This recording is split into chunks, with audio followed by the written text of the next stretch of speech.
Now what's your use one question? And you know, come Jimmy. Oh, yeah, you can't my twin.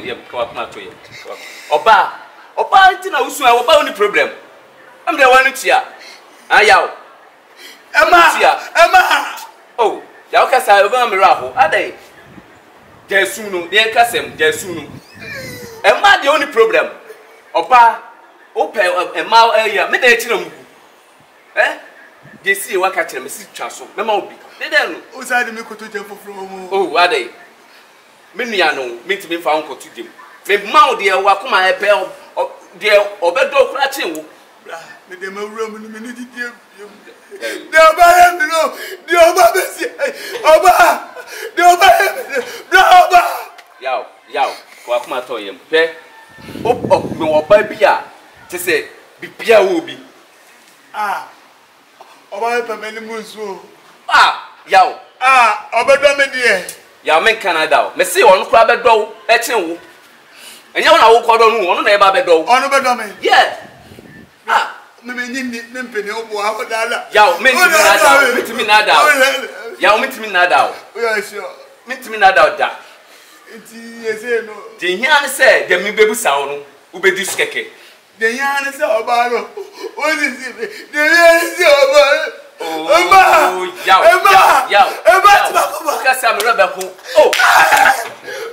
hey,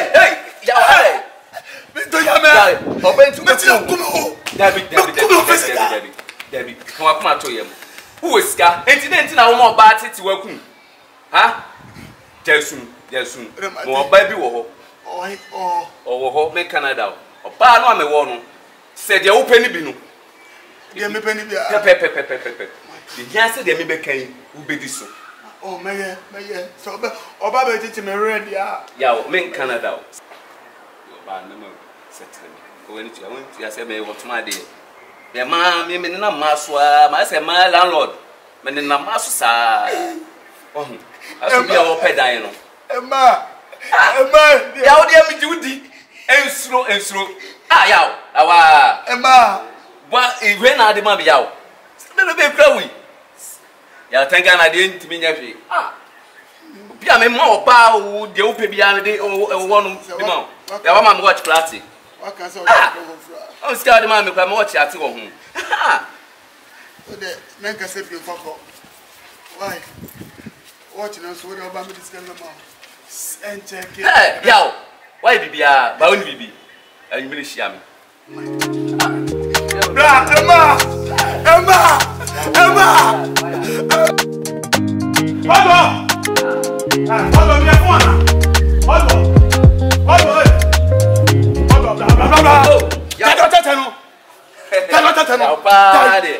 Oh, yeah, I'm looking like a jointer. Oh, Debbie. I'm looking like a comedian. Oh, I'm looking like a crazy man. Debbie. Oh, I'm looking like a mad woman. A woman. Because let me tell you something. I have a brain in my head.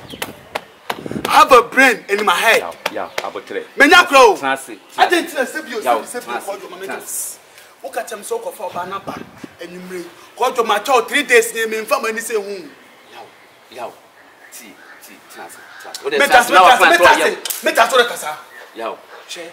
Ska kura wo de ma me no yaw. Kudu ya obaye say ne papa yare. Eti ni ska kompa so. Won. Say ka ma ba ne pa. Kojo on say me be kasa, on say me kasa ma ye foko. On broke ya te comfort na broke. E bia na o de me fa no. Ya bi. Tobo. We me maka no. We si ade ameye. Eti maka no. Gitu. Ska ne so eti no. E beti ska kakra. Kojo. Se won na kretse mama broke at we to nyame. Se kojo se wonnim na wonnim ge we mama broken heart bi o ma kojo. Me se da ko mpabo akoya akontia 51 days. Kojo 1 days na ka no de wu kojo to. Me ufia me furo so a me sa ko mampompo so asa ko wo da ho na wo funu da ho no. Me sa ko bompa ye ma so bofo ahwu da ka me na ma obaye ma bo me ya so bofo contract. Me to nyame Yesu nim Yesu me nim Yesu ba fa Yesu me ka. What can be black? Me se da to me. Yeah, what can be at me? What can be black to me? Much now dear. How our ban is if I it is require scan person scan kakra. Wow, na mtim de kofa na banwumre. Enwumre de yawo. Bibi a to betwa. Kojo. Yawo. I change my mood, my change my mood. Oh, yawo me mahu. Yawo. Kojo ma kokela move. Yawo. Tobo. Ma kokela. Tobo. Kojo. So what can yeah, jambote what can. Mate. Killer for ne kasa yen kasa. Uni mangola. So one for our number. Kojo. Me Angola we here. Any face salad, face and moja dia mouse see. Me markless. Kojo. Yeah. Wait for me. No, you let me find me that. Kojo. I will receive you. We be penumre. Yeah, me Canada say numre. Oh, here do prefer do. Kojo. Yeah. Mama, technical na ma. Kojo. Yeah. Listen to me carefully. Yeah, why are they? Kojo. Metro se mo kele so hia Angola. Me ma Angola tonka ana fesel moja. Me ma tonka Zidane me ma tonka. Me mo bracket. Se me froa. Kojo. Pom me pa pom pa ni Yesu afa di na to me pa.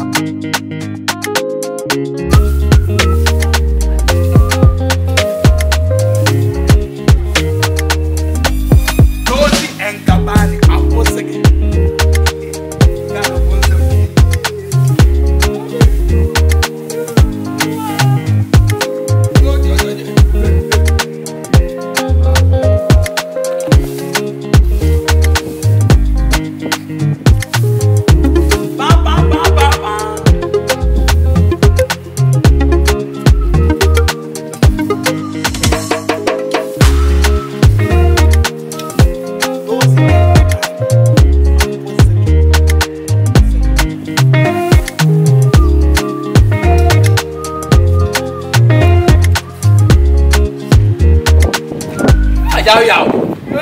Yawo.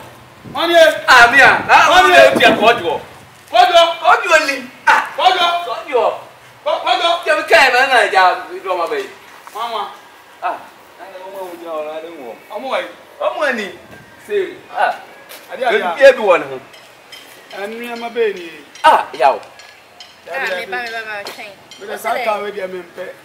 Me pe abion. Why pineapple? Maybe probably visible. Why pineapple? Maybe I'll belt to bush. I'll not next time. And me be this I'll go home. So I say, I will show me not sure we are there. Madam. I don't.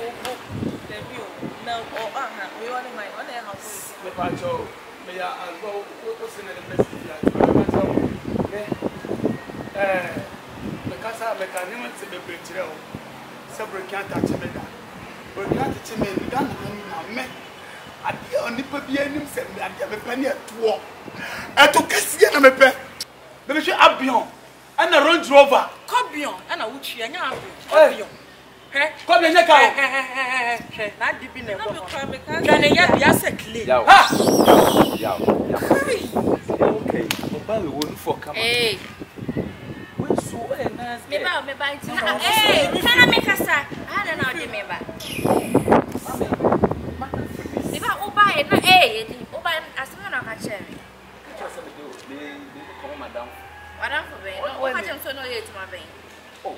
mean, oh, fear or you catch him and no, you do my bang.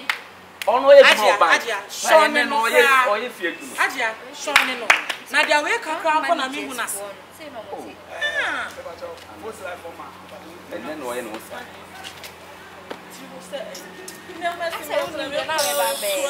Trying to hold in a year.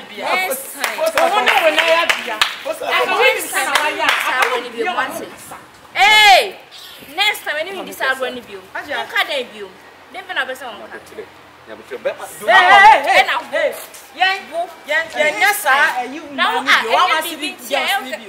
What it? Next time, who stop you? Be no one who send our best. And yes, I make you massive when they oh, first of all, What? now, who is coming to my way? What's coming? Oh,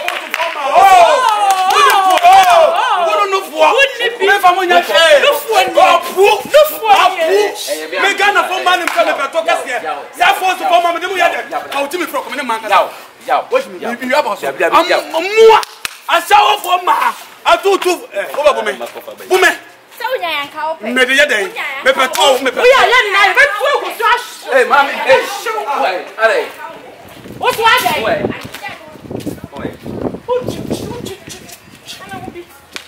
Hey, I always have to. Hey,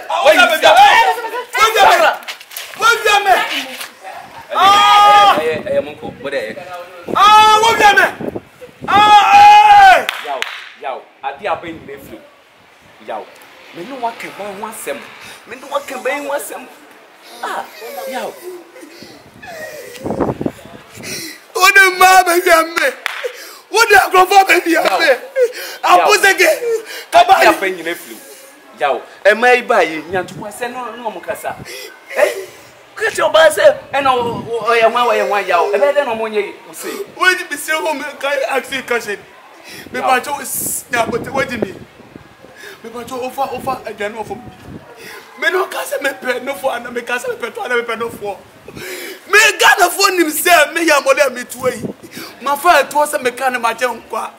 Se wo yi Yesu free wa eto do. Ananya sa me Ghana for nim. Na ko for ba.